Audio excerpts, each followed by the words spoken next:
Buen día, ¿se escucha? Hola, ¿se escucha? ¿Alguien escucha? Se escucha Sí, bien, profe, se escucha. se escucha. Buen día, Doc, se escucha, sí. Ah, perfecto. Bueno. Veo muchas cámaras apagadas y pueden prenderlas. Parece más una clase. Bueno, antes de empezar, hoy tendríamos que ver la clasificación de las obligaciones. Tendríamos que cambiar de tema, tendríamos que empezar con la clasificación. Antes de eso, si hay alguna consulta, algún tema que les haya quedado, porque ayer había una clase de consulta que no se dio, así que podemos aprovechar un ratito si les queda algún tema de tintero, algo que quieran revisar, dudas, etc. Y si no, arrancaríamos con el tema de la clasificación de las obligaciones. Los escucho si alguien tiene alguna duda y si no, arrancamos.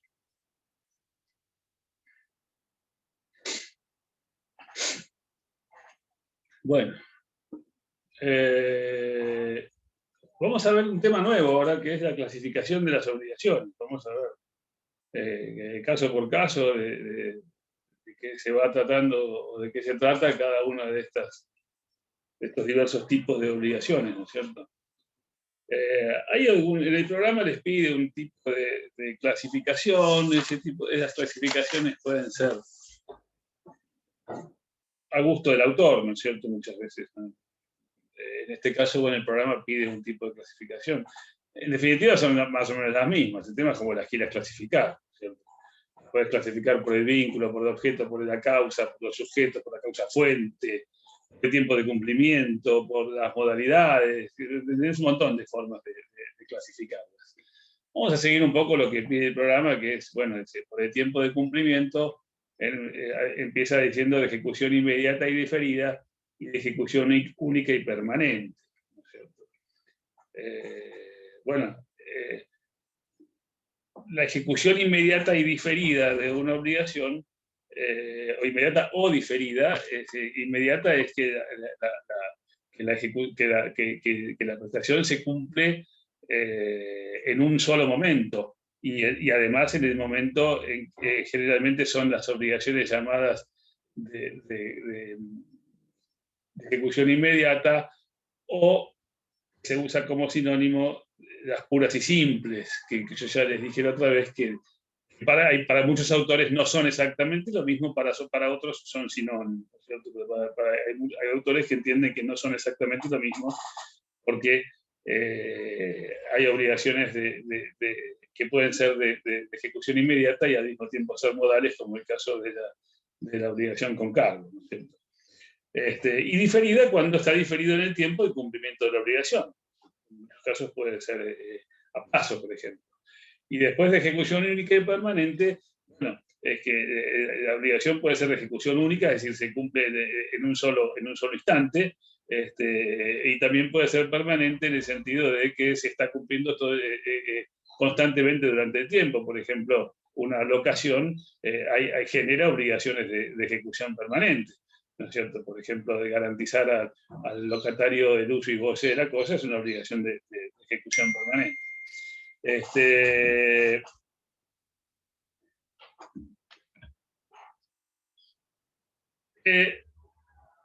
Por las modalidades pide el programa, siendo que estas son cosas a veces que quedan de los programas viejos, ¿no es cierto? Pero viene bien que tengamos alguna idea. ¿Por qué digo de los programas viejos? Porque las modalidades, ya, por una cuestión de metodología de estudio, ya no se ven en obligaciones, sino que se ven en la parte general. ¿Por qué razón? Con el Código Civil de Vélez-Arfiel, las modalidades afectaban a la obligación, y una de las críticas que tenía el código en ese sentido era que las modalidades no eran propias de la obligación, sino propias del acto jurídico. Es el acto jurídico que quedaba sujeto a plazo o a condición o cargo. En cambio, para el criterio de Vélez eran las obligaciones. Bueno, es un tema que sigue siendo discutible, sigue siendo opinable. Entiendo que la mayoría creen que las modalidades afectan al acto jurídico, y otros siguen pensando, mi caso, que las obligaciones que las modalidades afectan a la obligación. son entonces las obligaciones puras? Dice puras y modales, dice el programa. Puras son aquellas entonces que no están sujetas a ninguna modalidad. Entonces son puras y simples, porque no están sujetas a ninguna modalidad. Suelen coincidir con las obligaciones de cumplimiento instantáneo, o de ejecución instantánea e inmediata. ¿Cuáles son las modalidades? ¿Cuáles son las modalidades a las cuales puede estar sujeto una obligación? Las modalidades son tres, que si bien, reitero, el código lo trata como modalidad de los actos jurídicos, nada obsta a que sean los actos jurídicos, de las obligaciones. Y entonces, las modalidades son, primero, la condición. ¿Qué es la condición? Es decir, la condición es... aquí habría que distinguir entre condición, hecho condicionante y obligación condicional. Tampoco nos vamos a extender demasiado en eso porque entendemos que ya forma parte de otra materia. No obstante, eso hay que saberlo. Igual, dando obligaciones, te pueden preguntar perfectamente qué es una obligación condicional y tenés que saberlo. Es decir, entonces, la obligación condicional es aquella que está sujeta al cumplimiento o no de un hecho condicionante. El hecho condicionante es contingente, o sea, puede ocurrir o puede no ocurrir, de manera que lo que queda afectado es algunos dicen la existencia misma de la obligación y otros dicen que es la eficacia. De todas formas, sea la existencia o la eficacia, lo cierto es que si la condición o el hecho condicionante no se cumple, la obligación digamos que no tiene efecto. Antes, en el viejo código, el efecto regía lo que se llamaba el efecto retroactivo de las condiciones, en el sentido de que si, por ejemplo, el hecho condicionante no se cumplía, es como que la obligación nunca había existido. Y este código ha modificado eso del efecto retroactivo del hecho de la condición, y ya no es así. De todas formas, bueno, lo que tienen que saber es eso, es decir, que la condición lo que hace es que la obligación condicional es aquella cuya existencia o eficacia queda sujeta al cumplimiento o no de un hecho condicionante. Ustedes saben o deben recordar también que básicamente hay dos tipos de condiciones, hay más, pero en una clasificación, digamos, básica, lo que tienen que saber es que la condición puede ser suspensiva o puede ser resolutoria. Es decir, la condición suspensiva es aquella que suspende los efectos de la obligación hasta tanto el hecho condicionante se cumpla, y si el hecho condicionante no se cumple, la obligación pues no es eficaz. Y mientras está pendiente el cumplimiento del hecho, el cumplimiento de la condición, o sea, mientras está pendiente el hecho condicionante, digamos que hay determinados efectos, porque los efectos van a variar según que el hecho condicionante esté cumplido, no esté cumplido o esté pendiente. Es decir, se cumpla, no se cumpla definitivamente o quede pendiente. Entonces, en ese sentido, los efectos de la condición van a variar. Después tenés otro tipo de condiciones, especialmente prohibidas por la ley, o condiciones prohibidas, o posibles, imposibles, morales, posibles, imposibles, lícitas, ilícitas. Es decir, hay varios tipos de condición. Lo importante en este caso es que lo que tienen que saber es que la condición es contingente, puede o no cumplirse, y que no depende de la voluntad del deudor. Porque esas son otro tipo de condiciones, otra clasificación de las condiciones casuales o puramente potestativas. La condición puramente potestativa está reprobada, de alguna forma repudiada por la ley, porque la condición puramente potestativa sería te pagaré si quiero. Entonces una condición que diga te pagaré si quiero, de obligación tiene muy poco, porque la obligación no es, la idea de una obligación no es que te pago si quiero. Eso no puede depender exclusivamente de la voluntad del deudor. pueden ser mixtas, puede depender en parte de la voluntad del deudor y en parte de un hecho que el deudor no pueda manejar, pero nunca puramente potestativas o meramente potestativas. Visto esto, otra de las modalidades es el plazo.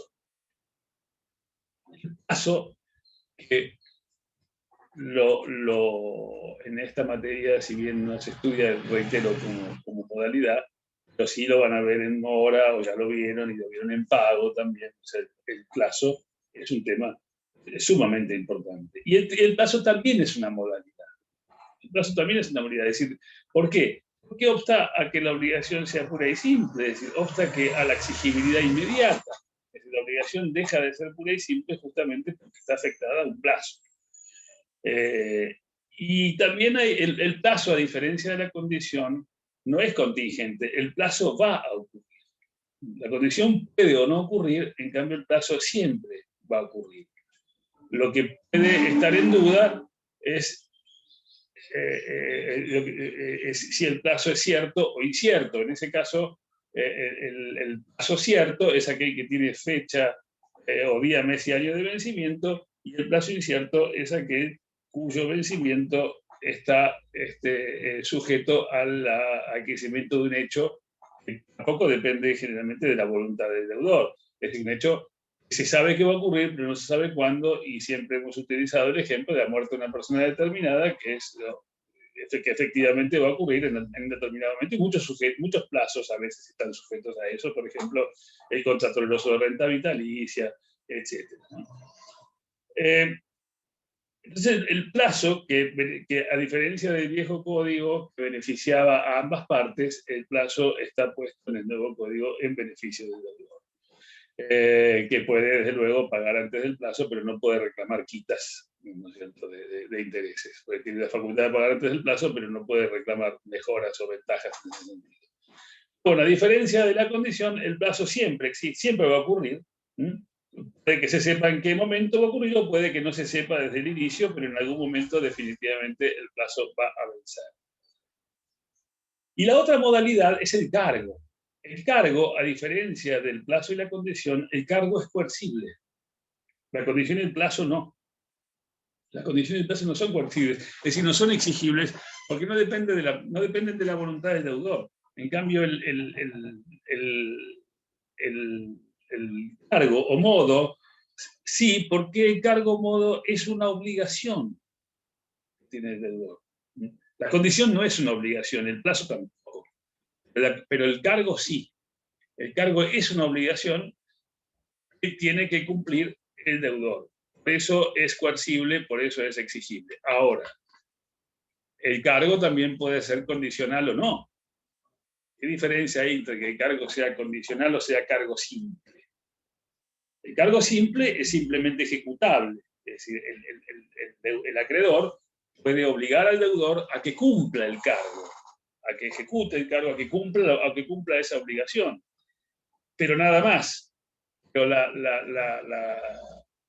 lo que se hubiese dado por esa obligación queda definitivamente adquirido por parte del acreedor, por parte del deudor, que solamente está afectado al cumplimiento de una obligación. Esa obligación que le impone el cargo. Ahora, si el cargo fuese condicional, en ese caso sí. En ese caso, lo dado al deudor puede dejar sin efecto. Por ejemplo, es muy común hablar de las donaciones con cargo. Es decir, doy algo y tenés que hacer tal cosa. Entonces, depende de cómo está escrito, porque no van a encontrar, ustedes en los contratos no van a encontrar queda sujeto a cargo condicional o queda sujeto a cargo simple. No van a encontrar esa palabra. Van a tener que, de acuerdo al sentido de la expresión, desentrañar qué es lo que quisieron poner las partes. Entonces, si uno pone en un contrato, te dono el campo con la condición de que construyas una escuela,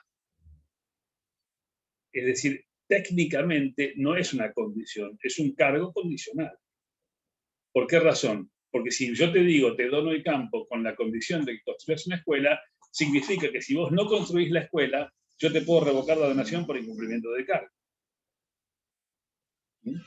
Ahora yo te pongo, te dono el campo, punto. En dicho lugar deberás construir una escuela. Pareciera que suena como un cargo simple. Entonces yo lo que puedo hacer es demandar al deudor para que construya la escuela. No podría revocar la donación porque la donación ha sido con cargo simple y no con cargo condicional. Bueno, como pueden comprender o como pueden sacar en limpio de todo esto, supongo, es que el cargo es coercible, como se ve, la condición no. El plazo tampoco. Y por eso, ontológicamente, el cargo y la condición son distintos, el plazo y la condición son diferentes del cargo, a pesar de que la ley los ha tratado siempre como las modalidades, sea del acto jurídico o sea de la obligación. Profesor, Doctor. Sí, sí. una definición de cargo, ¿cuál podría ser? ¿Cómo? Una definición de cargo, ¿cuál podría ser? Una definición, el cargo es la obligación accesoria que se impone al adquirente de un derecho, por ejemplo. Porque es una obligación accesoria que se impone al adquirente de un derecho. Ahora, es una definición, en ese sentido, definir es limitar. Entonces, si yo sigo adelante con la definición, ya me voy a cargo simple o cargo condicional. Para no limitar, tendría que decir el cargo es la obligación que se impone a la obligación accesoria que se impone al adquirente del derecho. Se me ocurre. Y sigo adelante, que deberá hacerlo bajo por si ya empezamos a seguir la definición, iríamos en una de las dos modalidades, cargo simple o cargo condicional. En definitiva, el cargo es una obligación. Es una obligación. En el vocabulario cotidiano sería como decir una condición, pero en el vocabulario específico es distinto. No es como condición. Lo que pasa es que lo que yo puse como ejemplo es, si uno pone en un contrato, el señor X dona al señor Y el campo de tantas hectáreas con la condición de que construya una escuela. En ese sentido, la palabra condición está utilizada no de manera técnica, sino en el lenguaje vulgar. Porque condición, muchas veces, uno usa a veces las palabras y le da un sentido vulgar que no es el sentido técnico. La condición muchas veces se usa con sentido vulgar y no con sentido técnico. Pero en este caso, si bien está utilizado en lenguaje jurídico y se lo pone como condición, técnicamente no sería una condición, sino un cargo. Un cargo condicional. ¿Qué razón? Porque si el tipo no hace la escuela, la donación queda sin efecto. Pero no es una condición. Es decir, si una condición debería ser contingente, debería ser dependiente de la voluntad. En este caso, es absolutamente dependiente de la voluntad del deudor. Lo que pasa es que la condicionalidad hace que quede sin efecto el cargo.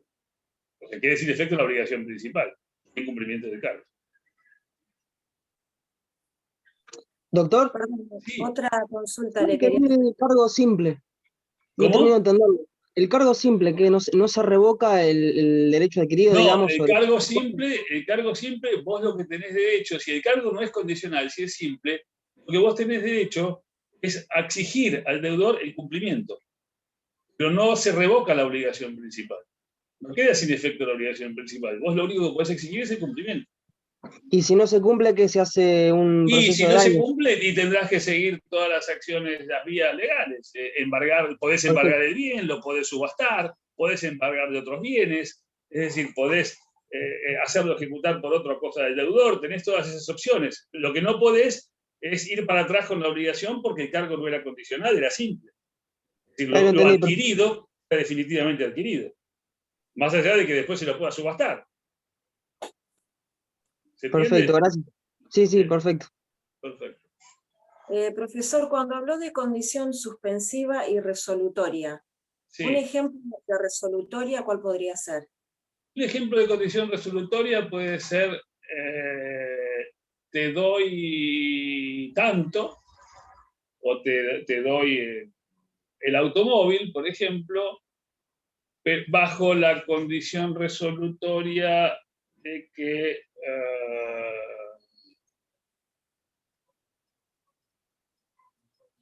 no lo choques. Si lo chocas, queda sin efecto la prestación, queda sin efecto la obligación. Es decir, está sujeto a una condición resolutoria.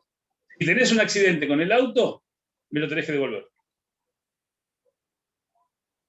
Queda sin efecto la operación y me lo tenés que volver a transferir a mí, por ejemplo. Podría ser una condición resolutoria. ¿Por qué? Porque la condición resolutoria... Hay quienes dicen que la condición suspensiva y la condición resolutoria son el anverso y reverso de la misma medalla. ¿Por qué? Porque depende del lado de que uno se ponga. Porque la condición suspensiva es una cuestión de verbos también. La condición suspensiva es te daré, si se cumple el hecho condicionante. La condición resolutoria es te doy. Te lo doy ahora. Me lo devolves si se cumple el hecho condicionante. O sea, cualquier supuesto en el cual la prestación se cumpla, quede expuesta a que quede sin efecto en caso de que se cumpla el hecho condicionante, es un caso de obligación condicional resolutoria. Que no suspende los efectos. La suspensiva lo dice la palabra, suspende el efecto hasta que se cumple el hecho condicionante. En cambio, la resolutoria no. El efecto se cumple hasta que por algún motivo se produce el hecho condicionante que opera como condición resolutoria y en ese caso la obligación queda sin efecto.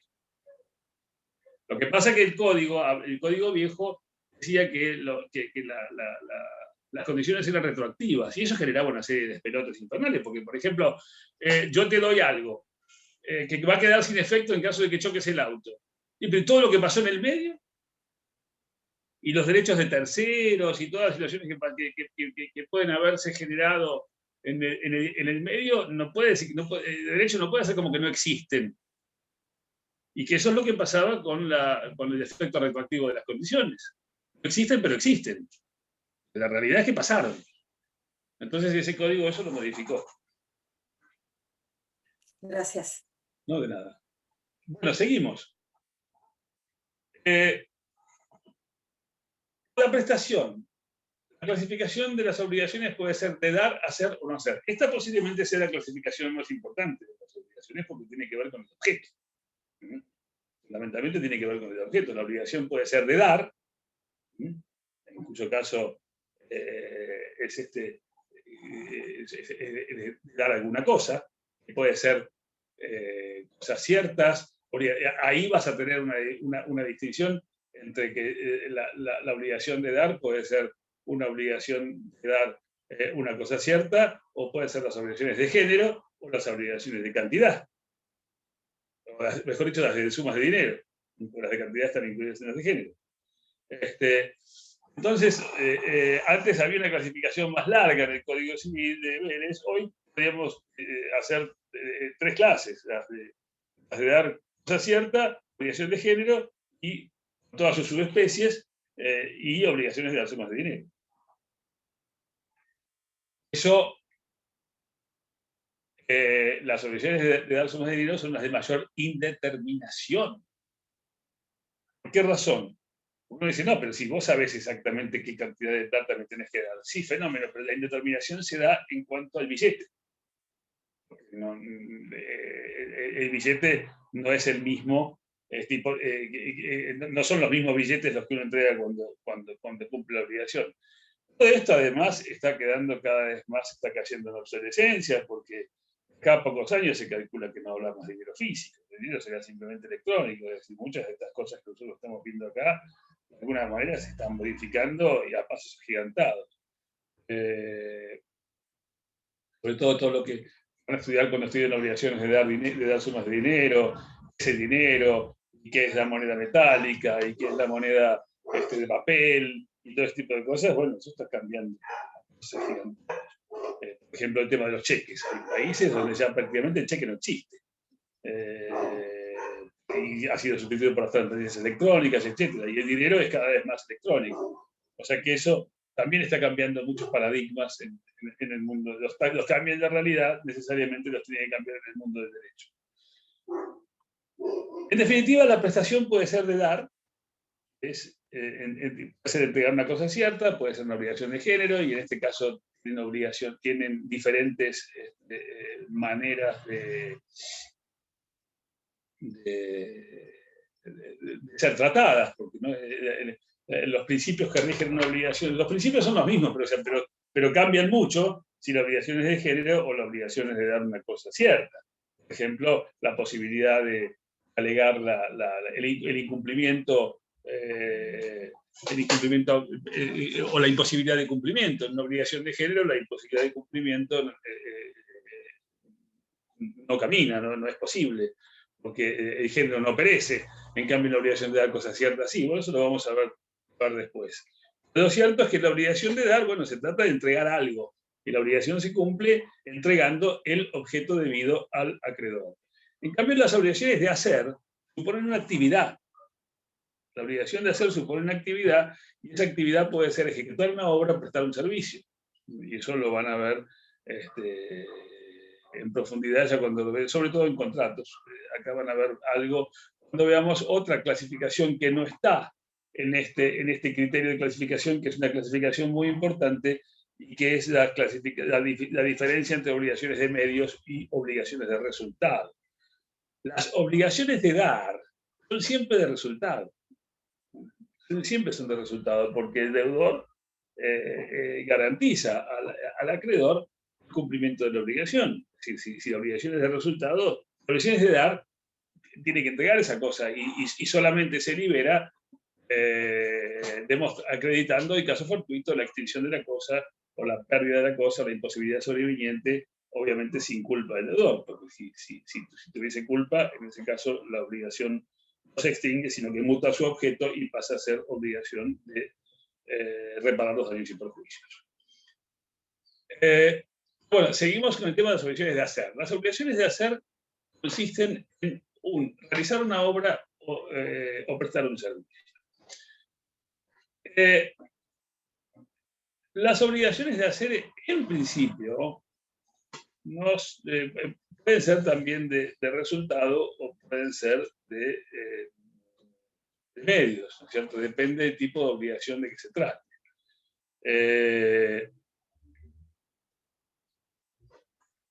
Eso depende, sí, por supuesto depende del tipo de obligación. Hay obligaciones en las cuales el deudor, y eso tiene que ver, y eso se proyecta el factor de atribución, porque eso tiene que ver también con la forma de eximirse de la responsabilidad. Hay determinadas obligaciones de hacer en las que el deudor no se exime demostrando su falta de culpa, y otras que sí. Algunas no, otras sí. ¿En qué obligación de hacer un deudor no se exime demostrando o se exime, digamos, demostrando su falta de culpa, y en cuáles no? ¿Cuáles les parece? ¿En cuál vos podrías plantear ante el incumplimiento de tu cliente, en qué tipo de obligación podrías decir, bueno, acá no hubo culpa de mi cliente? Cuando hay caso fortuito. Pero si hay casos fortuitos, ya no hablamos de culpa. Si yo tengo que cumplir una obligación y ocurrió un terremoto y se tragó un edificio entero que yo tenía que entregarlo, bueno, obviamente así no hay casos fortuitos. Acá estamos hablando de culpas, ¿no? De casos fortuitos supone un hecho extraordinario, imprevisible, ajeno a las partes, extraño, una serie de cosas que vos por ahí no podés alegar en muchos casos. No es lo normal el hecho anormal. Lo normal es el hecho normal. Entonces, vuelvo a preguntar, ¿en qué tipo de obligaciones vos podrías defender a tu cliente por su falta de culpa y en cuáles no? Tenemos obligaciones de hacer, porque las de dar, vos tenés que entregar el auto BMW patente X54422 mañana, y no lo entregás. Ya está, la obligación es de resultado. No puedes decir, no tuve la culpa, y a mí qué me importa. Fue lo mismo, mire, no es un problema mío que usted no culpa. Usted tiene que haberlo entregado, no lo entregó, listo. ¿Puede ser en una obligación de medios, donde, por ejemplo, el abogado uno lo contrata para que gane el juicio y por ahí no gana? Y no tiene obligación de concretar el resultado en ese caso. Bueno, esa puede ser, sin perjuicio de que vos como abogado asumís algunas obligaciones de resultado, tales como presentar los escritos, o hacer la defensa, pero no garantizás el resultado final. Bien, en ese caso, si el cliente demanda al abogado porque no obtuvo el resultado que quería, el abogado puede defenderse diciendo que actuó bien y que no hay culpa en su accionar. Por lo tanto, bueno, ese podría ser un ejemplo. Lo mismo para el caso del médico. Lo mismo para el caso de contrato de management o asesoramiento. Yo te puedo asesorar y te puedo aconsejar. Ahora, si las cosas después no salen, no salen. Uno tampoco es la bola de cristal. Uno puede decir, bueno, mi consejo es este. Después, si las cosas no salen como se tienen que salir, bueno, entonces habría que demostrar que el consejo es un disparate o el que lo dio no tenía la menor idea de lo que estaba diciendo y se había vendido porque lo sabía. Pero no es el caso. Pongamos un caso en que sí te podés eximir, en que no te podés eximir demostrando la falta de culpa. ¿Cuál sería?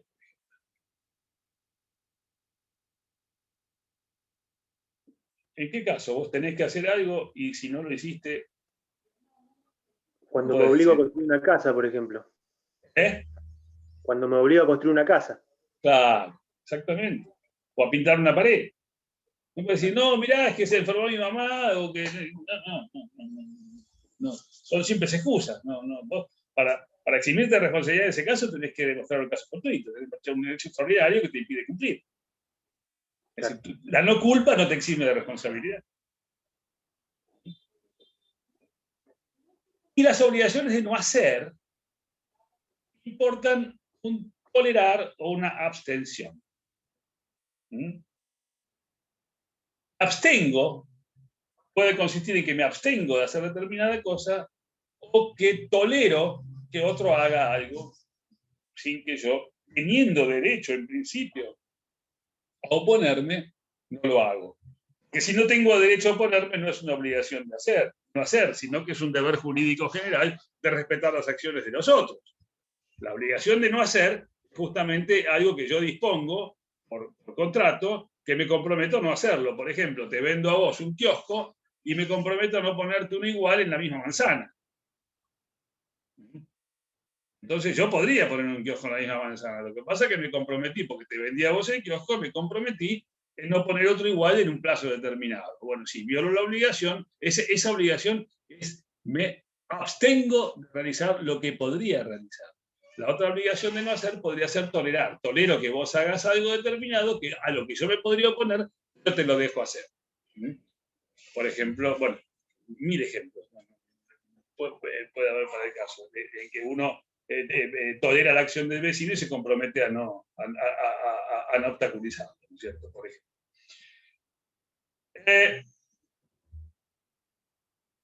Esta clasificación puede ser por los sujetos. Por los sujetos puede ser pluralidad disyunta y conjunta o pluralidad simple y solidaria. Si bien esto lo vamos a ver en profundidad, no sé si en esta primera parte van a llegar a solidarias, todavía no lo sé, pero es importante que vayan teniendo una noción de qué se trata esto de la pluralidad disyunta y conjunta. La pluralidad disyunta puede darse en los casos de sujetos. La pluralidad disyunta puede darse en los casos de que la obligación la cumpla uno u otro.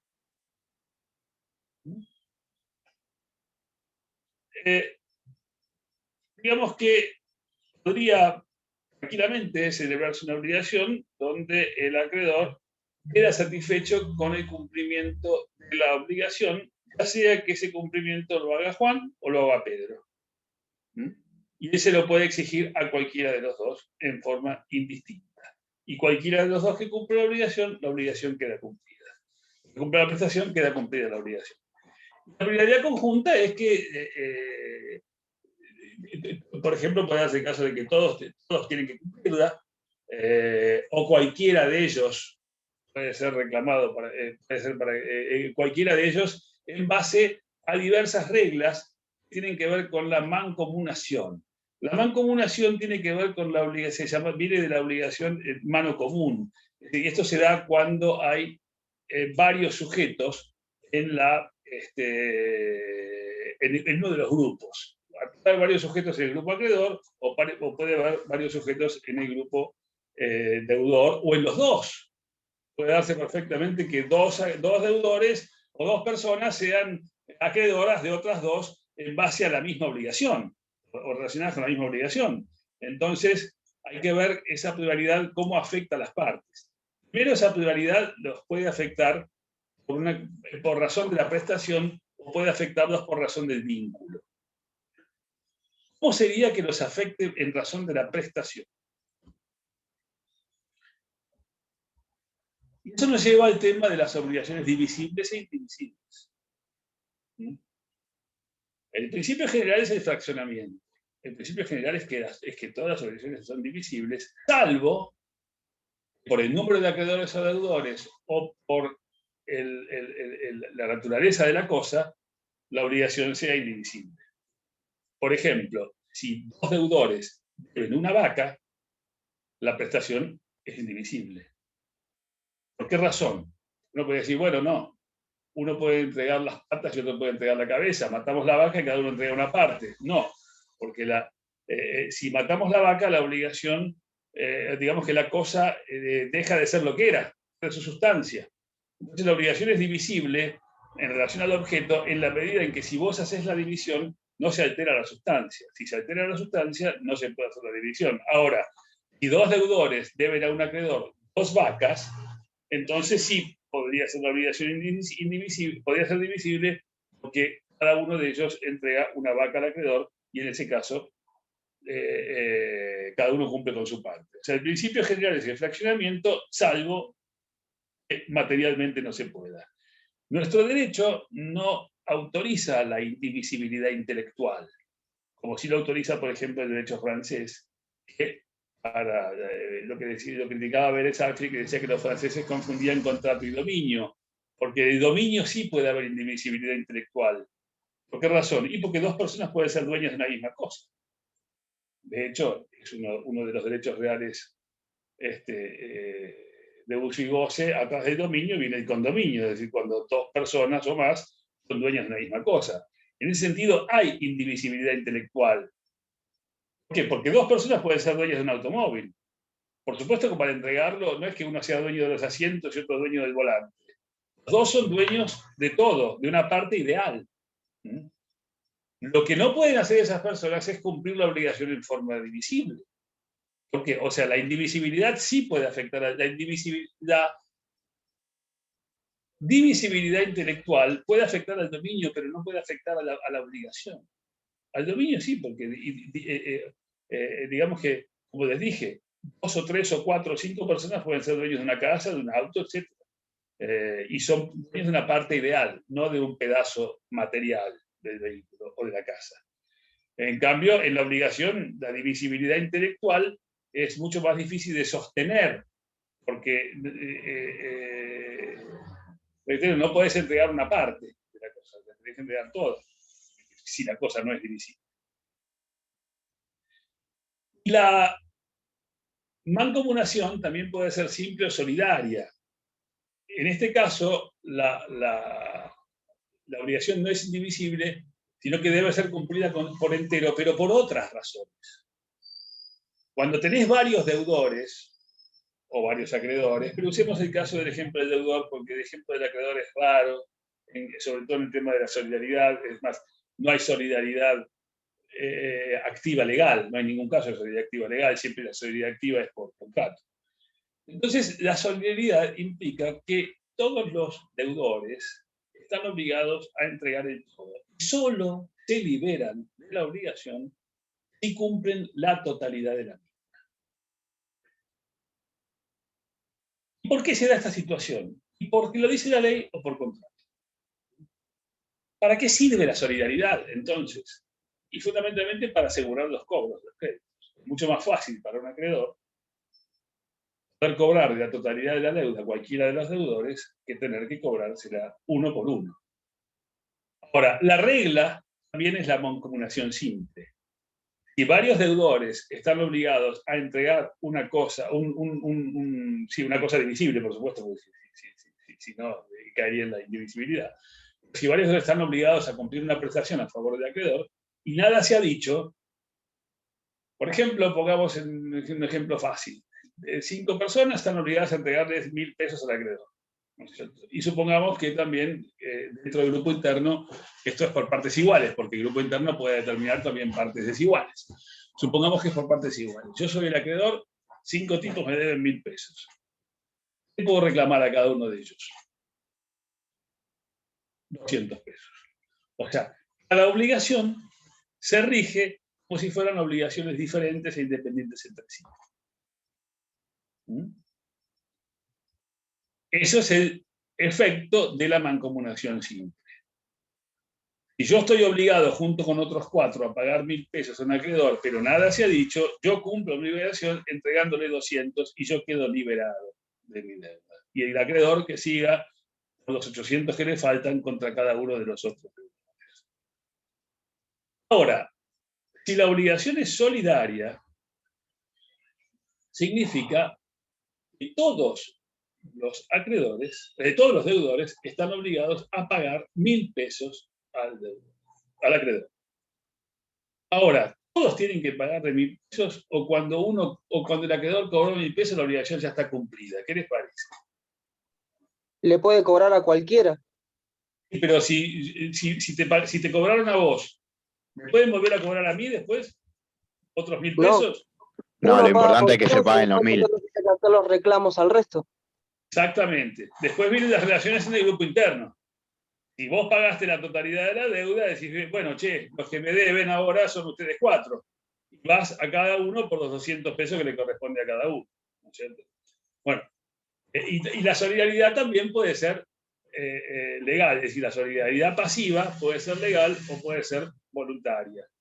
Hay montones de casos de solidaridad pasiva legal que impone el código. Y después también están las obligaciones concurrentes, que son bastante parecidas a las solidarias, con la diferencia que la fuente es diferente. La razón por la que debe un obligado concurrente no es la misma por la que debe un obligado solidario. Pero los dos están obligados a pagar la totalidad de la deuda. Bueno, esto lo van a ver más en profundidad cuando vean solidarias y cuando vean concurrentes y cuando vean simplemente mancomunadas y indivisibles. La idea es que ahora tengan una mínima noción de qué se trata, porque estas cosas se utilizan tanto en pago como en mora, como en otras figuras, y es bueno tener más o menos una aproximación a una idea de qué se trata cada una de estas cosas. La interdependencia, las obligaciones pueden ser principales o accesorias. La obligación principal es aquella cuya autonomía, que son autónomas, es decir, son autónomas, eficaces por sí mismas, no dependen de ninguna otra obligación para su validez. Hay un artículo que las define muy bien, no me acuerdo el número. Sí, 856, dice definición. Obligaciones principales son aquellas cuya existencia, régimen jurídico, eficacia y desarrollo funcional son autónomos e independientes de cualquier otro vínculo obligacional. Los derechos y obligaciones son accesorios a una obligación principal cuando dependen de ella cualquiera de los aspectos precedentemente indicados o cuando resultan esenciales para satisfacer el interés del acreedor. O sea, independencia, existencia, régimen jurídico, eficacia y desarrollo funcional son autónomos e independientes. Es decir, no dependen de ninguna otra obligación a su validez. Y las accesorias sí son cuando dependen justamente. Y aquí rige el principio de accesoriedad, que lo accesorio sigue la suerte de lo principal, la nulidad de la obligación principal hace nula la obligación accesoria y no a la inversa, la inexistencia de la obligación o los vicios que afectan a la obligación principal se proyectan sobre la accesoria y no a la inversa, etc. Y las excepciones que pueda haber, que pueda plantear la ley en determinados casos. Pero la idea fundamentalmente es esta, que la obligación principal no depende de ninguna otra para su validez y existencia, en cambio la obligación accesoria sí es dependiente de otra. Y se aplican los principios de la la accesoriedad. Por la fuente, civiles y naturales, diferencia con los deberes morales. Bueno, las obligaciones naturales ya no existen más como tales en nuestro Código Civil, y ya estaban cuestionadas por algunos de los autores. La obligación natural tiene una vieja historia, viene del derecho romano, donde el derecho regía, había dos tipos de derechos, uno derecho para los ciudadanos, otro para los extranjeros. Hay montones de razones por las cuales las obligaciones naturales se fueron abriendo camino y llegaron hasta el Código Civil argentino nuestro y otros códigos. El problema de las obligaciones naturales no son obligaciones en realidad, que le falta la coercibilidad. Al faltar de la coercibilidad, al hecho del simple hecho de que puedas no cumplirlo si no pasa nada, la obligación realmente tiene muy poco. Y eso es lo que más se les ha cuestionado. Ahora, ¿cuál es la característica de la obligación natural? Que autorizan a retener lo pagado en función de ellas o en razón de ellas. Entonces, la obligación natural, lo que no tiene o no tenía, que hoy han sido sustituidas por los llamados deberes morales, pero al final es más o menos lo mismo. Es decir, no cambió el nombre. Lo que hoy nuestra ley llama deberes morales y para beneplácito de unos cuantos autores, en definitiva no cambia mucho de lo que eran las llamadas viejas obligaciones naturales. Está bien, no se llama más obligación, lo cual no está mal, porque una obligación supone la existencia de un vínculo. Si no tiene vínculo, y justamente era lo que le faltaba a la obligación natural, el vínculo. ¿Por qué? Porque no tenés derecho a exigir el cumplimiento. Aunque algunos autores entendían que había vínculo no por acción, sino por vía de excepción. ¿Por qué razón había vínculo por vía de excepción? ¿Por la irrepetibilidad de lo pagado, puede ser? Exactamente. Porque yo te pago a vos una deuda de juego, por ejemplo, o una obligación natural. Y cuando, pará, dámela que me quiero. No, joder, equivocaste, ya está. O sea, yo la recibí, o sea, no hay derecho, al no tener derecho a la irrepetibilidad, el vínculo funciona por vía de excepción. No funciona por vía de acción, pero sí funciona por vía de excepción. Por eso algunos autores, y no sin razón, dicen, sí, no hay vínculo por vía de acción, hay vínculo por vía de excepción, porque autorizan retenerlo pagado en razón de ellas. El Código decía que eran obligaciones fundadas en el derecho natural y en la equidad. Que no autorizan a exigir su cumplimiento, pero pagadas por el deudor autorizan a retener lo que se ha dado en función de ellas. Después traía varios casos en los cuales, de ejemplos de obligaciones naturales. Como por ejemplo las deudas de juegos tolerados, no prohibidos, porque en este caso el juego sería ilícito, pero sí en caso de juegos tolerados, o las obligaciones prescriptas, que el deudor las paga espontáneamente y que luego, una vez pagadas, no tiene derecho a reclamar el pago. O aquellas en que había error o malicia del juez, por error o malicia del juez no habían podido ser reconocidas, es decir, toda una serie de ejemplos. Hoy el Código nuevo habla de deberes morales, no hace una enunciación como hacía el viejo Código, pero que a lo largo del articulado podés encontrar ejemplos parecidos, como por ejemplo el caso de las obligaciones prescriptas, pagadas por el deudor, autorizan a retener lo pagado, o el caso también de las deudas de juegos tolerados, en donde el que paga una deuda de juego tolerado no tiene derecho a reclamar su repetición. En definitiva, reitero, no hay mucha diferencia en cuanto al tratamiento final, más allá del cambio de nomen juris, ¿no es cierto? El cambio de nombre jurídico.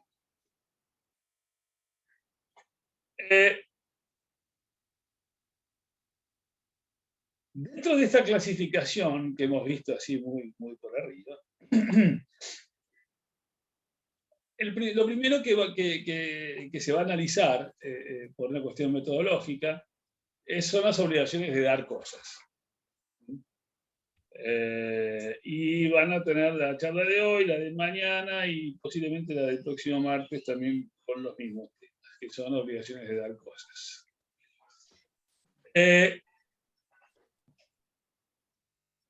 La obligación de dar cosas puede clasificarse según la finalidad, dice el programa. Clasificación según la finalidad, extensión, deberes del deudor, entrega de cosas muebles cerradas o bajo cubierto. Eso pide el programa. Bueno, clasificación según la finalidad.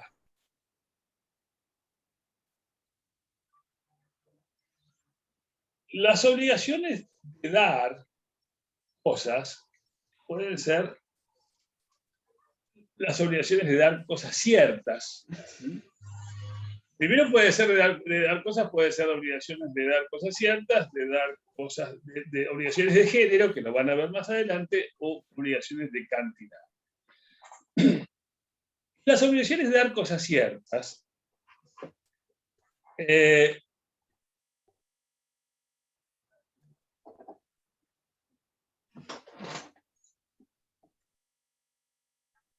a las cosas inciertas, las obligaciones las trata como obligaciones, el código las trata como obligaciones de género también. Que no están determinadas sino por su especie y cantidad, y que en su momento van a tener que ser individualizadas. Ahora, mientras tanto, mientras no sean obligaciones de género, el caso fortuito no libera al deudor, pero después de la individualización sí.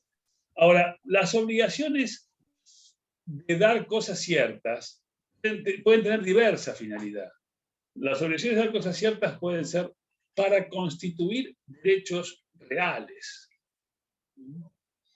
Uno puede tener una obligación de dar una cosa cierta para constituir un derecho real. ¿Qué significa eso? Que vos tengas una obligación de dar una cosa cierta para constituir un derecho real. ¿Qué quiere decir esta frase? Me parece una pavada, pero se dan cuenta que ninguno me la está respondiendo. Y es cuando se da la tradición de la cosa. Sí, ok, pero ¿qué significa que vos tengas una obligación de dar una cosa cierta para constituir un derecho real? Tenerla. No, no. O sea, a partir de que yo la tengo. Cuando se le da una cosa a la persona, sí puede tener el bien y ese derecho a la propiedad que tiene. Por ejemplo, cuando se le da un edificio, así puede dar su derecho de propiedad de ese edificio. Exacto, ahí vamos llegando. O sea, si vos tenés una obligación de dar una cosa cierta real, es para constituir un derecho real, lo normal es que tengas esa obligación de dar la cosa cierta para hacerlo dueño al tipo de la cosa que le estás entregando. Porque el dominio es la forma técnica de llamar en derecho civil al derecho de propiedad. O sea, el derecho civil es el dominio de una cosa, significa que sos el dueño de esa cosa, sos el propietario. El dominio son sinónimos. Pero técnicamente hablas del dominio. ¿Cómo se adquiere el dominio de una cosa? Salvo el caso de automotores, que se adquiere con la inscripción registral, independientemente de la entrega. Lo normal para ser dueño de una cosa es que vos necesitas... ¿Es cuando tomo posesión? Claro, necesitas dos cosas. El título y el modo.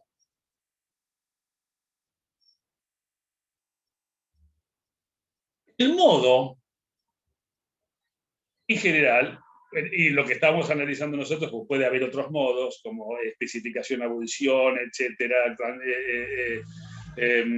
aluvión, pero no vamos, o prescripción, pero no vamos a ir a eso ahora para no marearlos. Estamos hablando de obligaciones de dar cosas. El modo es la tradición, la entrega efectiva y voluntaria de la cosa del propietario con el fin de constituir un derecho real. Eso es la tradición, no es la simple entrega. Pero en definitiva es un sinónimo. No es un sinónimo porque la tradición es más que una simple entrega, pero es entrega. El acto de constituir a otro en dueño es entregarle el objeto que estás vendiendo, permutando, donando, etc. Ese es el modo. ¿El título? El reconocimiento del derecho. ¿Eh? El reconocimiento del derecho. No. ¿No? Es decir, pero no. El título que se los acabo de decir. En lo que les dije recién se los acabo de decir. ¿Qué te lo entrego? La inscripción. ¿Eh? Con la inscripción dijiste. No, pero ¿por qué te estoy entregando algo? ¿Por qué razón te lo entrego? Para que te conviertas en dueño de la cosa que te Sí, entrega. pero ¿por qué te lo tengo que entregar? Estoy obligado. ¿Por qué estoy obligado? Porque necesitas un instrumento. ¿Pero por qué me obligué? ¿Por qué? ¿Por qué puede ser que me haya obligado? Si acreditas el derecho, Sí, sería. pero ¿por qué te...? No, a ver, la pregunta es más simple, es mucho más simple. ¿Por qué yo puedo estar Porque obligado lo a ven- entregar algo? Porque lo vendiste, lo permutaste. ¡Ahí está! Porque lo vendiste. Entonces, ¿cuál es el título? ¿Cómo se llama ese contrato? ¿Oneroso sería? Sí, pero ¿cómo se llama el contrato? Compra-venta. Compraventa. Compraventa. Entonces, el título es la compraventa. Vos sos dueño, ¿por qué? Porque tenés modo y tenés título. ¿A título de qué sos dueño? ¿Y por qué lo compré? ¿A título de qué sos dueño? ¿Y por qué me lo donaron? ¿O porque lo permuté? El título es el negocio jurídico que da base a esa transmisión. Entonces vos sos dueño de esas dos formas, con título y con modo. Entonces,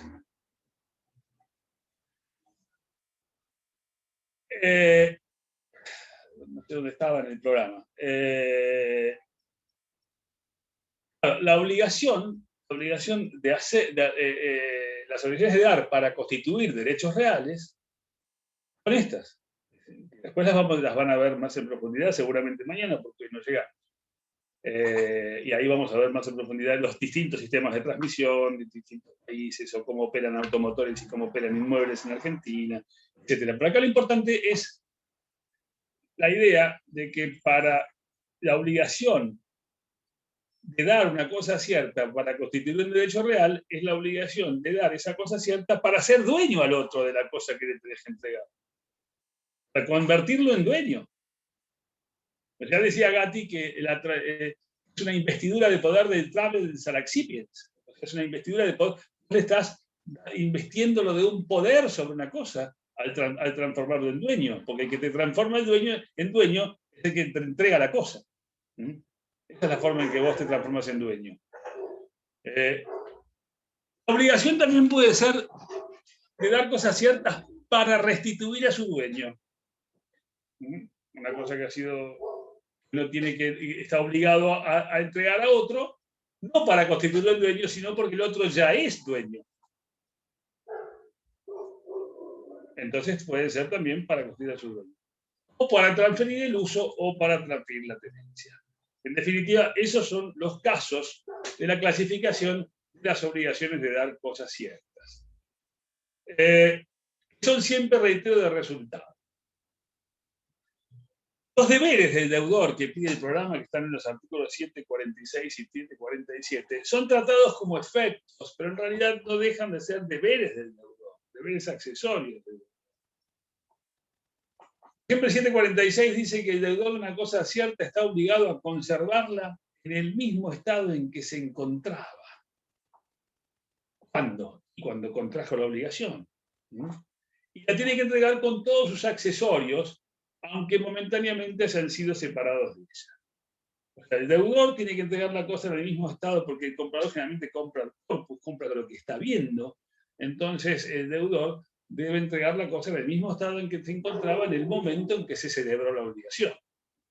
Con todos sus accesorios, y esos accesorios tienen que estar agregados a la cosa, aunque se hubiesen momentáneamente separado de ella en algún momento.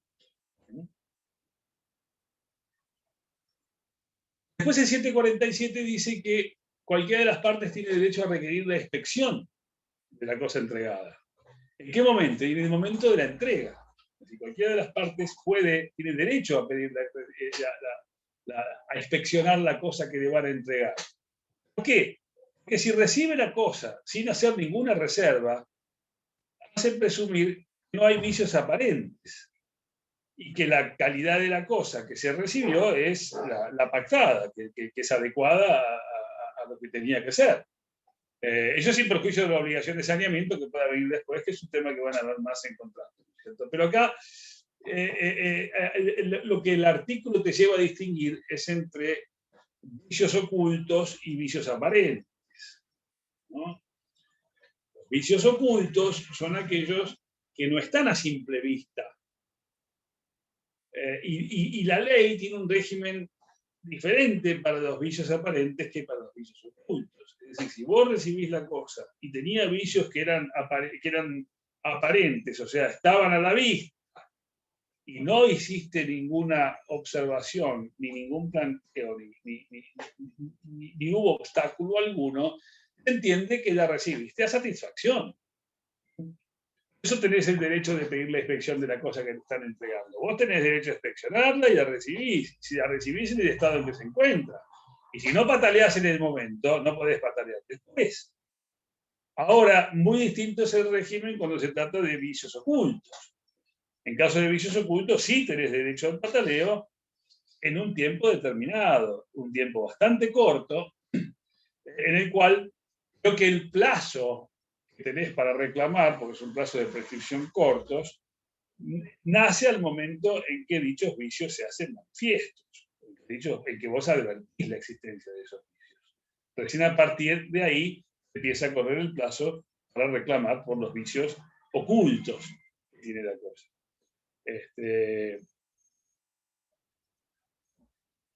Muchas veces se dan cuando empiezas a utilizarla, etc. Bueno, en ese caso, las dos tipos de acciones, la acción redivitoria o la acción quanti minoris. La acción redivitoria es la acción que te permite dejar sin efecto el contrato o las cosas hasta anterior, devolver la cosa porque no es apta para su destino, por ejemplo, si la cosa tenía vicios tales que no eran aptas para su destino. O podés plantear la acción quanti minoris, que es una reducción de precio, que es en el caso de que yo de recibir esta cosa, de haber sabido los vicios ocultos que tenían, no hubiese pagado lo que pagué, sino que hubiese pagado menos, y por lo tanto reclamo en los estados judiciales, o se lo reclamo primero al vendedor, y si no lo aceptan tendré que ir a un juicio, la disminución del precio, si esa sería la acción quanti minoris. Y el artículo 748 te habla de la entrega de cosa mueble cerrada o bajo cubierta. Que es lo que nos ocurre a nosotros constantemente cada vez que compramos algo por Mercado Libre, por ejemplo, ¿no? Que viene la cosa cerrada, vos la vas a retirar al lugar del ticket, que es donde te dicen que la vas a retirar, pero resulta que la cosa venía fallada o no estaban todos los elementos, etc. Tenés 3 días, en el caso de para inspeccionarla, en 3 días de la recepción, para reclamar por defectos de calidad, cantidad o vicios aparentes que tenga la cosa, ¿no es cierto? En ese caso, bueno, las cosas, hoy está cada vez más en boga el tema de las compras por internet, y en ese caso, por supuesto, las cosas vienen bajo cubierta, y bueno, y tenés un plazo de caducidad de 3 días para hacer el reclamo correspondiente para los vicios aparentes, no para los vicios ocultos. Los vicios ocultos, normalmente las cosas nuevas no los tienen, pero puede ocurrir que las cosas fallen. Bueno, en ese caso juegan las garantías, juegan todo tipo de cosas. Ya no se trata de vicios aparentes, sino se trata de otros efectos que pueden aparecer con el uso. Profe, una consulta con respecto a lo del Mercado Libre. Con respecto a lo del Mercado Libre, porque, por ejemplo, si uno compra o vende indumentaria, le dan 30 días al que compra para devolver la mercadería. Ajá. Y bueno, o sea, no entraría en este artículo, ¿no? Porque esto es sobre vicios o defectos de la cantidad o la calidad. Pero a vos te dan 30 días para devolverla, ¿por qué? Y, por ejemplo, si a vos te llega y te fue mal el talle, vos podés devolver al día 29. O sea, vos como vendedor te tienen 29 días tu mercadería ahí trabada. ¿Y eso de dónde surge? Pero no hay vicio ahí. No hay vicio. Pero eso puede surgir de las condiciones de compra. Claro. Bueno, eso es otra cosa. Nada, es decir, lo que el código te pone son los pisos, en estos casos. Vos podés hacer, yo te puedo vender a vos, aspiradoras y decirte que tenés 30 días para revisarlo. Y eso no tiene. Lo que no podías hacer es que tenés un día. El código te puso un piso. Sí podrías ese piso lo podías extender, lo podías bajar. Y como en el caso de compra de indumentaria, que está bien. Quizás un poco mucho, 30 días, pero bueno, eso es lo que... no sé si hay alguna disposición específica, alguna ley que lo imponga, la verdad no lo sé. Pero perfectamente pueden ser las condiciones de contratación que te fija la empresa. Igual, perdón, pero el artículo no dice que el acreedor tiene un plazo de caducidad de 3 días, o sea que a los 3 días no caducaría. Sí. ¿Y? Para reclamar. Sí, pero ese plazo puede ser modificado puede ser ampliado por las partes. Ese es el piso que pone el código. Vos después, si exactamente. Lo podés ese es el piso que te pone el código. Lo que no podría hacer la empresa es fijarte un día, pero sí te puede fijar 10. Está bien. En ese sentido, esas normas están para proteger al comprador, al consumidor. Entonces, ojo que no está hablando tampoco del consumidor, porque el consumidor ya nos vamos a contratos de consumo y es otro tema. Ya hay cosas más estrictas. También sos consumidor en todos estos casos, por supuesto, pero podrías no serlo. Puede ser que sea un insumo que compres para una empresa. Puede ser que estés comprando insumos. Y en ese caso, si vas a afectar lo que compraste a bienes de producción o a insumos de producción, en ese caso no calificás como consumidor.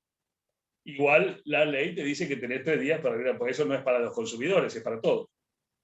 Tenés 3 días de mínimo, de mínimo que te fija la ley para eso. Después podés usar más. Eso nada impide que entre las partes puedan acordarse de plazos mayores.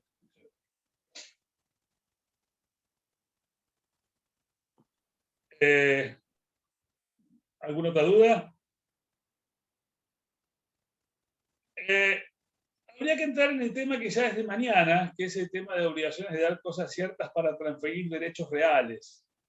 Les hago un esquemita muy rápido de esto y ya lo van a seguir mañana con Gerardo.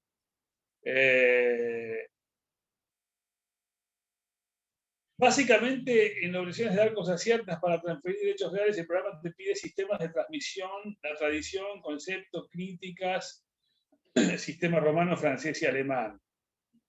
Código civil y comercial, forma de producirse la transmisión entre las partes, principios de excepciones, efectos de excepción inmobiliaria. Bueno, estos son materia de derechos reales, sobre todo. De lo cual hay que tener una mínima noción ahora cuando entramos a ver estos temas. Hay distintos sistemas para convertirte en dueño. Nosotros seguimos el sistema romano, es el sistema de título y modo. El sistema de título y modo, que es el sistema clásico que venía de la época de los romanos, en donde vos, para ser dueño, tenías que tener el título, que es decir, el negocio jurídico, que daba origen a la razón por la cual te transmitía un bien, y la entrega efectiva y voluntaria de cosas, es decir, la puesta en posesión. Es decir, la posesión y el negocio jurídico que daba origen. Los franceses, en el antiguo derecho francés, que se llama antiguo derecho francés al derecho francés anterior al Código de Napoleón de 1804. El antiguo derecho francés había hecho algunos cambios respecto de esto. Y había prescindido de la noción de tradición y de posesión. Fue cambiada por una simple declaración. Le decía que el poseedor se da por puesto en posesión, o el comprador se da por puesto en posesión y el vendedor se da por desposeído.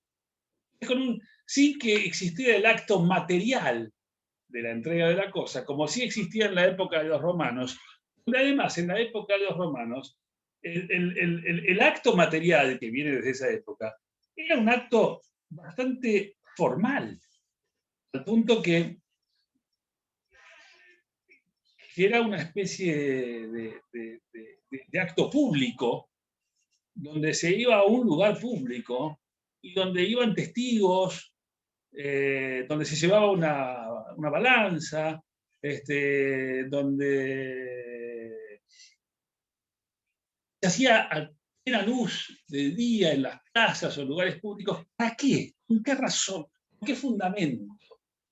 El fundamento de darle publicidad. Y ese es el motivo de la tradición. La función de la tradición es dar publicidad. Cosa que ahora, en una sociedad moderna, no funciona más. porque no es así. Pero los romanos le daban armaban esa especie de circo para que grabar en los sentidos de la gente, porque no había registros como hay ahora.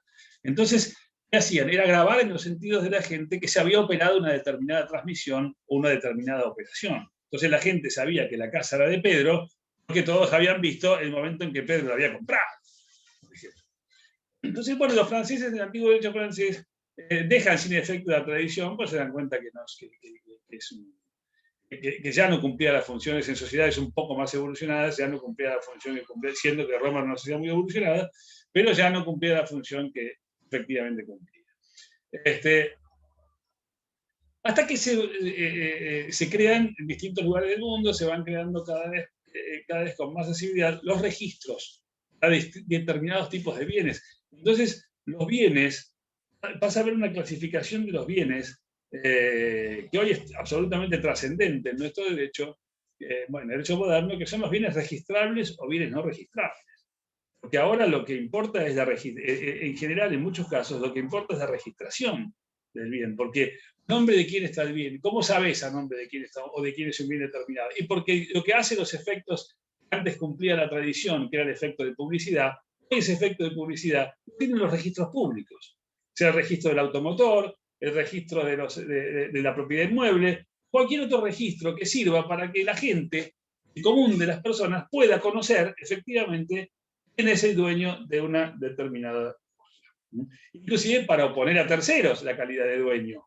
Porque para poner a terceros la calidad de dueño, ese registro lo que te va a dar ese recaudo de oponibilidad hacia terceros.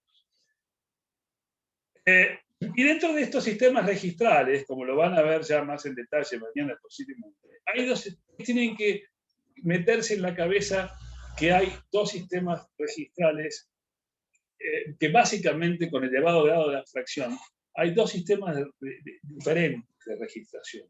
Uno es el registro declarativo y otro es el registro constitutivo. ¿Qué es el registro declarativo? Es lo que tenemos, por ejemplo, en los inmuebles. En los inmuebles, ¿a vos quién te hace dueño cuando compras un inmueble? El vendedor. ¿Qué te hace dueño? ¿Y por qué te cede su calidad? Esa investidura de poder que tenía respecto de un bien, lo pasa a vos. Y ese es el que te hace dueño. ¿Y cómo lo hace? Y te entrega la cosa y se firma una escritura ante un escribano. Bien. Eso lo hicimos entre comprador y vendedor. ¿Y todos ustedes cómo se enteran? Todos nosotros, ¿cómo nos enteramos? Juan le vendió a Pedro. ¿Cómo sabemos que Juan le vendió a Pedro? ¿Cómo sabemos que antes el dueño era Juan y ahora es Pedro? Porque ese acto se inscribió en el registro de la propiedad inmueble. El escribano tiene un plazo de 45 días para inscribirlo en el registro de la propiedad inmueble. Y esa inscripción se considera, si se hizo dentro de los 45 días, se considera esa en la fecha de la instrumentación. O sea, se considera como si se hubiese escrito el mismo día que se firmó la escritura. Esto tiene muchos efectos. ¿Por qué? Porque hay acreedores, hay terceros, hay embargantes, hay gente que quiere embargar esos bienes. Entonces ahí depende de quién son, en qué momento pasan de uno a otro, en qué momento es oponible a los terceros. Todo eso es importante, esto que estamos hablando. Ahora, el sistema de inscripción registral argentino en inmuebles es declarativo. ¿Por qué razón? Porque la operación es válida entre partes. Es decir, si Juan le compró a Pedro, no se inscribió en el registro, para todos nosotros el dueño sigue siendo Pedro. Pero para Juan y Pedro no. Para Juan y Pedro el dueño ya es Juan. Para el escribano que intervino, el dueño es Juan. Los testigos que estaban ahí presentes, el dueño es Juan. Ahí rige la llamada res inter alios acta. Es decir, entre las partes que estaban ahí, es válido. Ahora, frente a los terceros, no. Frente a todos nosotros, para que ese acto sea operativo y sea válido, tiene que tener inscripción en el registro. O sea, la inscripción registral es un recaudo de oponibilidad a terceros. En cambio, en automotores, como en el derecho alemán para inmuebles, que también es así, la cosa es diferente. Yo te vendo el auto, te firmo los 08, lo entrego, vos no hacés la transferencia, el dueño sigo siendo yo. No solamente entre vos y yo, sigo siendo yo, entre vos y yo, para el escribano que certificó el 08, para todo el mundo. O sea que acá el que te hace dueño es el registro, porque la inscripción registral automotor es constitutiva. Entonces, frente a terceros, si vos tenés un auto a tu nombre, pero se lo vendiste a otro, y el otro lo usa para las patentes, tiene el 08 firmado, tiene todo, pero no hizo una inscripción, frente a terceros el dueño sigue siendo vos. Lo cual es extremadamente peligroso, que los autos, sobre todo, pueden causar daños en la vía pública, y esos daños caen a vos sin comarla ni de verdad, porque el tipo a quien se lo vendiste no hizo la transferencia. Profe, y cuando se hace la denuncia de venta, ¿qué pasa? Y si haces denuncia, el registro te permite, el sistema, la ley te permite hacer la denuncia de venta, y cuando vos haces la denuncia de venta, el día que alguien que causa un accidente con tu auto, y yo como abogado pido un informe de registro para ver el nombre de quién está tu auto, y sale que está tu nombre, pero sale que está con denuncia de venta. Entonces vos ya has liberado de responsabilidad. Pero la denuncia de venta tiene una validez de 30 días, ¿no? No, la denuncia de venta tiene una validez de 30 días en el sentido de que si pasan 30 días y el comprador no hizo la transferencia, tiene multas. No es que yo lo vendí, lo entregué, hice la denuncia de venta, el auto ya no es mi problema.